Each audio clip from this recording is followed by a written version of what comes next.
Hello viewers, welcome to MMK Eagle View. Today we are going to see a really important update.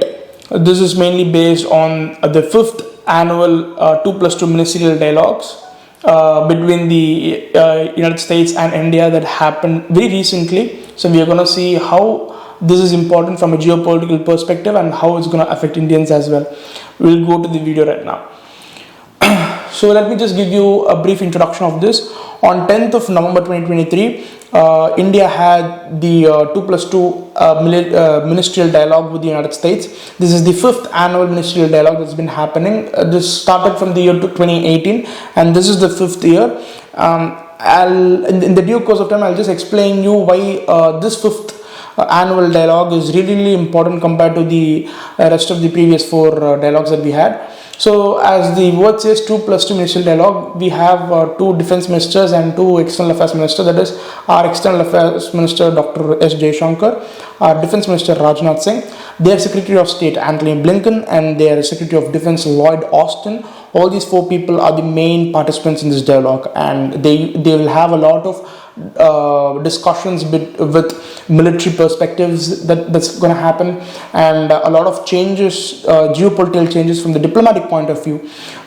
This mostly revolves around terrorism, anti-terrorist groups, maritime security, cyber security, so on and so forth, and even border issues and territorial integrity, because security is also one of the main things that's being spoken in this particular meeting. Every single year this is really just happening in a really swift manner, but this year we had in a lengthy manner wherein a lot of discussions took place considering the present geopolitical events. Let's get to the major defense deals that happened and major discussions that happened, and after that I'll let you know what are the geopolitical impact. So first is India and the United States are currently negotiating their deals with the purchase of MQ-9B unmanned aerial vehicle.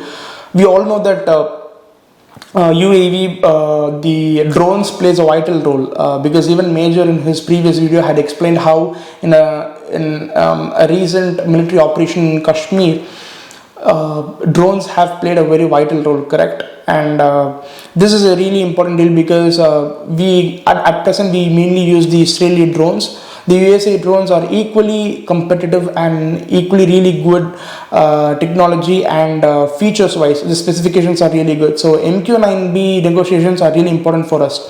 So the next deal that we are going to talk about is in this particular ministerial dialogue, we have been discussing about the JV between General Electric GE and our HAL, Hindustan Aeronautics Limited, for the procurement of F414 jet engines.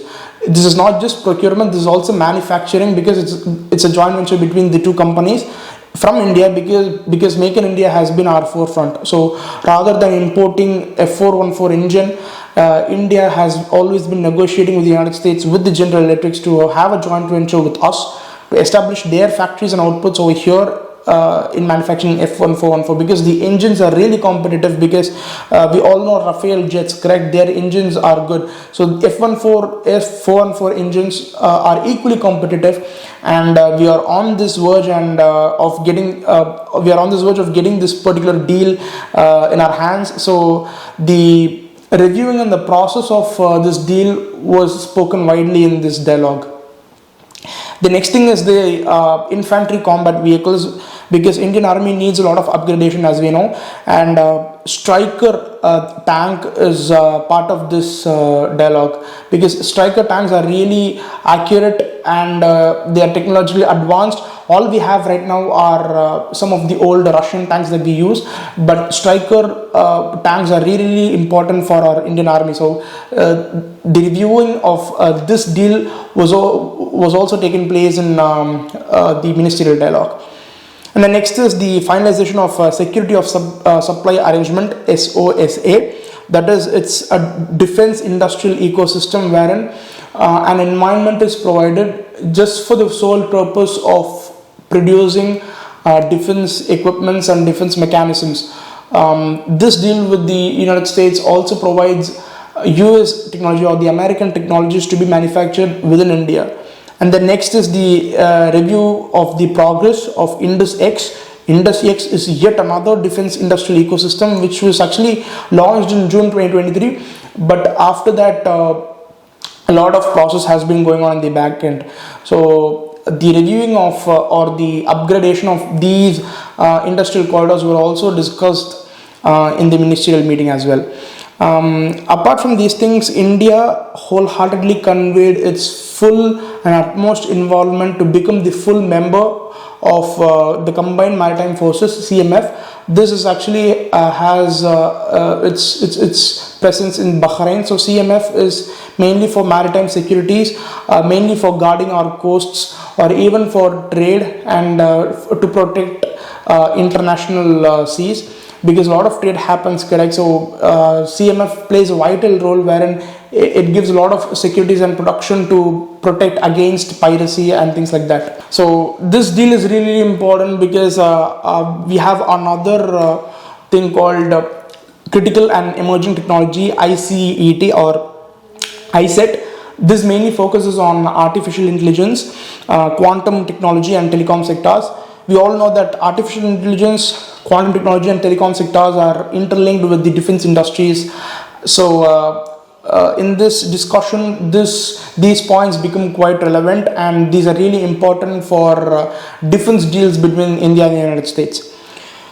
So all these being said, for the fact I had said in the beginning, it holds a lot of significance, mainly geopolitical wise. The 5th annual meeting is not just a usual meeting that happened in the previous 4 meetings. So I had categorized as 2 main things. One is international politics and diplomacy, and the second is the domestic politics. So under international politics, we have 3 major issues that were discussed in a detailed manner. First was Indo-China, India and China issues, because we all know that Quad was actually a separate member organization that was being created as it's sort of like an informal organization created as a grouping between 4 different countries: India, United States, Australia and Japan, because we have to focus on the Indo-Pacific. And in the previous videos I had said China had a lot of presence in the Middle East and in the present Hamas-Israel war, and it also brokered the deal between Iran and Saudi Arabia, correct? So its presence is there almost in the entire Asian subcontinent. So Indo-Pacific is really important way of dealing with this particular issue, mainly when it comes to maritime security and when it comes to Indo-Pacific. Second thing is the Khalistan issue that we are going to talk about, because the United States is primarily based on mediating between the decline diplomatic ties that we are having with Canada. So India-Canada issue was also discussed in detail, and the reasons behind every single conflicts or the terrorist planning that's happening in Canada. So United States is very well aware of these things, and the India-Canada patch-up was also taken place by the United States. One thing is that in recent video we all would have seen that Gurparvan Singh Pannoon, correct, he holds a dual citizenship. He is a citizen of both United States as well as Canada. So this is a very major thing, because United States has recently warned India of plotting an attack against Gurparvan Singh Pannoon. So this Pannoon issue is very an important thing that needs to be discussed diplomatically, apart from the defense and the security issues that we have. And third thing is the Israel and Hamas war. Obviously, we all know for sure that Israel and Hamas war plays a major role, because United States always favors for Israel. So when United States come to India, they have their own views. They sort of influence India to support only Israel, because in the previous videos also I've mentioned that we follow de-hyphenation policy, and India abides by the de-hyphenation policy. If United States influence India in a lot of other ways, then the de-hyphenation policy would be redundant. There is a statement which has been released by the US Department of State's official press release. I'll just give the link in the description. You can go and check that. And I quote, noting horrific terrorist attacks against Israel.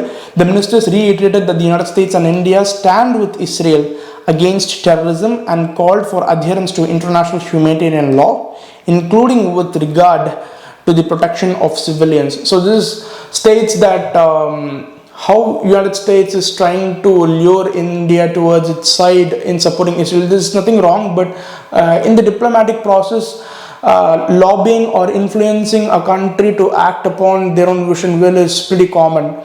So this was also discussed in the Ministerial Dialogue, I believe. The next thing is that I was talking about the domestic politics.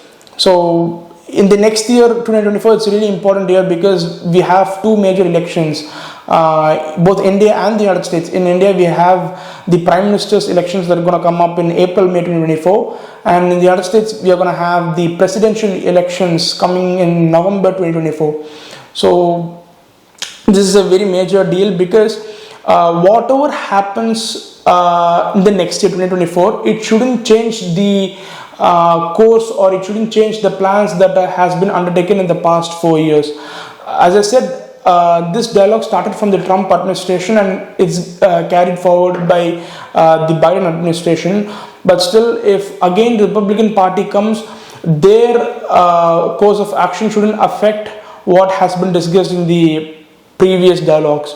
So as far as domestic politics is concerned, one shouldn't intervene into the pacts, the agreements signed by the predecessor during his presidential or prime ministerial period, because their actions shouldn't affect the relations of both the United States and India. So taking this issue into consideration, this dialogue is pretty important, because even in future, no one should meddle with the agreements or the pacts signed in the current administration.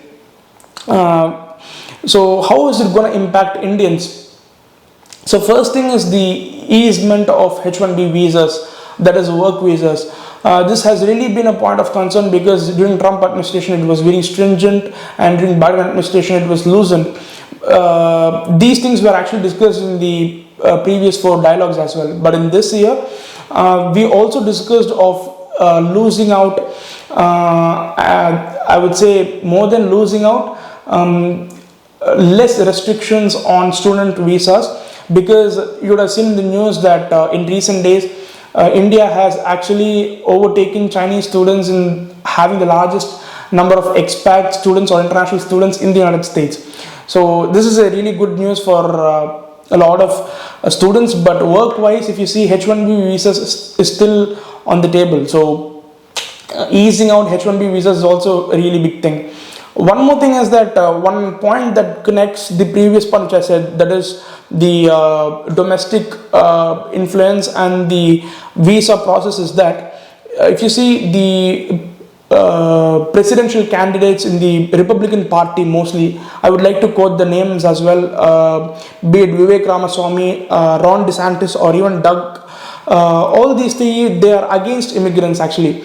So it's really interesting because right now it's the Democratic Party and next is going to be Republican Party. So it's going to be a really huge difference between these two parties, and we're going to see how what is going to be the game that's going to be played in the next few years. So if they're against the immigrants, a few candidates are against illegal immigrants, but few candidates are against even immigrants at all. They just wanted to have the Americans as such, which is I would say, which is actually pointless to an extent. So we are going to literally see how this game is going to happen in the coming years. The next is the trade with the United States. With India especially, the trade is really important because India is one of the countries which has a lot of trade surplus with the United States. It's really fascinating, and we all could see that how agriculture exports really matters for Indians. A couple of months back, our government stopped the export of wheat, not totally, but it has reduced the export of wheat due to the domestic demand. So agriculture exports really plays a vital part. So apart from the defense deals that we have, the thing which the diplomatic part, which the Antony Blinken's cabinet and what our External Affairs Minister S. Jaishankar does is really important, because from agricultural perspective or from trade perspective, it is really important. So these are some of the things that I found very fascinating and want to talk about in this video, because this ministerial dialogue is really important, affecting the next year's elections in the two countries, as well as trade and cultural relations between people. So hope you find this video informative. Thank you. Namaste. Jai Hind.